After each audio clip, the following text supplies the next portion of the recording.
The storm arrived with no warning. In the luxurious house perched beside the serene lake, tall windows once meant to showcase breathtaking views now revealed only sheets of angry rain. Ava stood barefoot in the grand hallway, her silk robe clinging to her skin.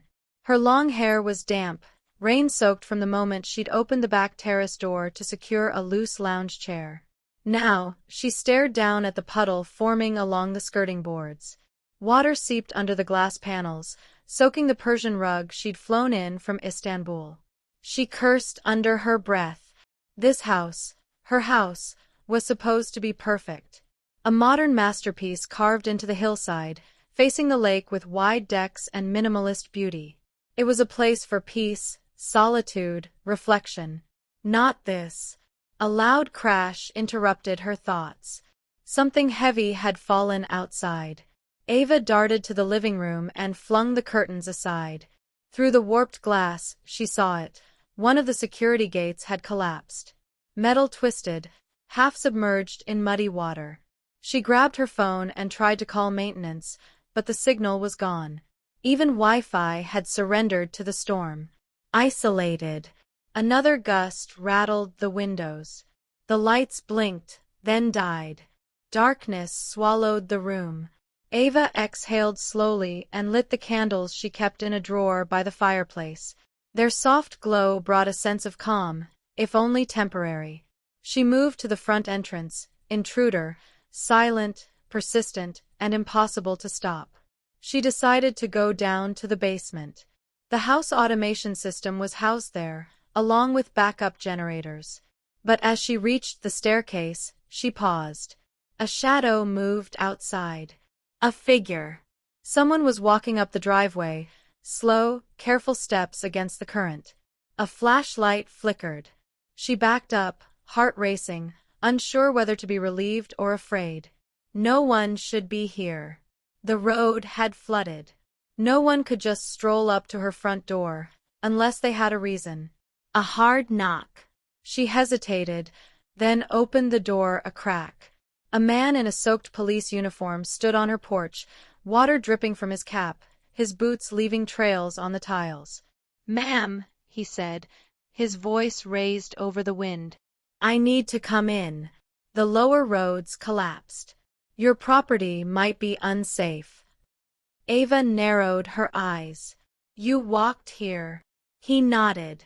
"My patrol car got stuck near the base. I was checking houses for damage. You're the only one this high up." She stepped aside reluctantly, letting him in. The officer wiped his boots and glanced around the mansion, his eyes adjusting to the candlelight.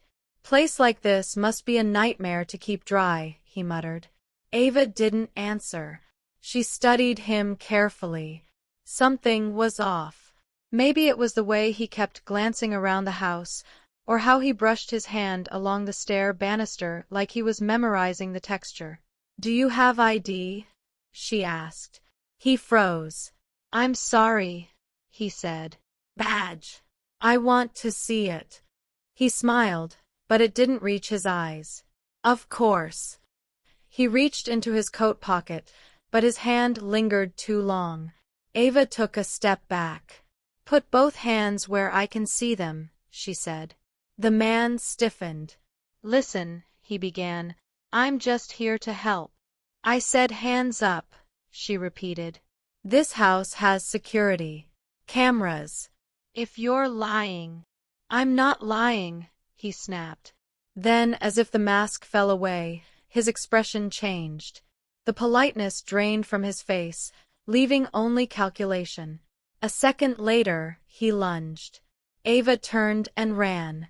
Her bare feet slapped against the wet marble. Behind her, the fake officer gave chase. She ducked into the kitchen, yanked open a drawer, and grabbed the only thing close to a weapon, a large chef's knife. Her chest heaved as she backed into a corner.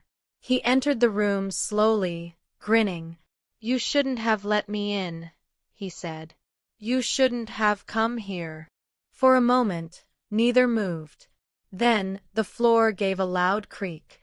A crack appeared along the kitchen wall. Ava glanced at it, too late. The man charged. She slashed wildly.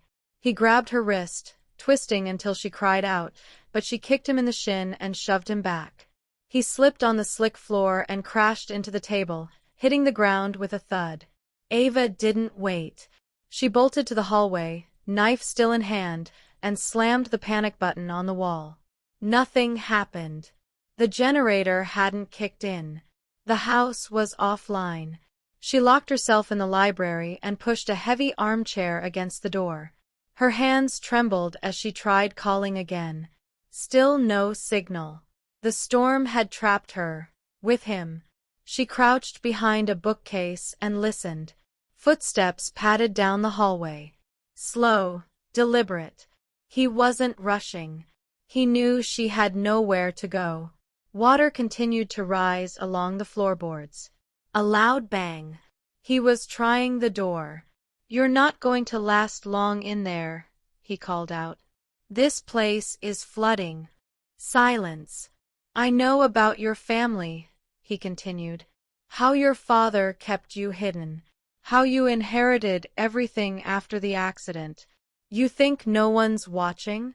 You think no one knows what's in this house?" Ava bit her lip. That was it. He wasn't a random intruder. He was after something specific. In the basement. She cursed herself for ever trusting her father's lawyer, for not securing the files better, for not burning the old drives. The door rattled again. Then, quiet, too quiet. Ava crawled toward the window. Rain hammered the glass. Outside, the lake had risen. Water lapped at the edge of the foundation. If she didn't act soon, the whole lower level would be submerged. She moved the armchair quietly and opened the door just enough to peek out. The hallway was empty. She made a run for the stairs. Down in the basement, the smell of damp earth hit her immediately. The floor was covered in water. Shelves had toppled. In the far corner, a locked cabinet remained, metal, rusted at the hinges. She knelt beside it, hands fumbling with the key she always wore around her neck. The lock clicked open. Inside, sealed folders, an old hard drive, and something she had hoped to never use, a small pistol in a velvet case. She took it, loaded it, and turned. The officer stood at the bottom of the stairs. "You shouldn't be down here," she said, voice steady now. He laughed. "And yet, here we are." She raised the gun. "Walk away." "Will you shoot me, Ava?" he taunted. "Like your father shot his business partner?" "I read everything. The settlements, the payoffs. You think that lake outside is beautiful? It's built on blood. I didn't ask for any of it. But you have it now." The basement shook. Another crash outside. A tree, maybe. The water was rising faster. She pulled the trigger. The sound was deafening in the small space. He stumbled back, clutching his arm, yelling in pain. "I told you," she said. "Walk away." He turned and limped up the stairs. By the time the real police arrived, after the storm broke and the roads were clear, they found Ava sitting on the back deck, wrapped in a blanket, the pistol beside her, the folders stacked neatly on the table. The imposter had vanished, leaving only a trail of blood down the slope. Ava gave her statement without trembling. She didn't cry.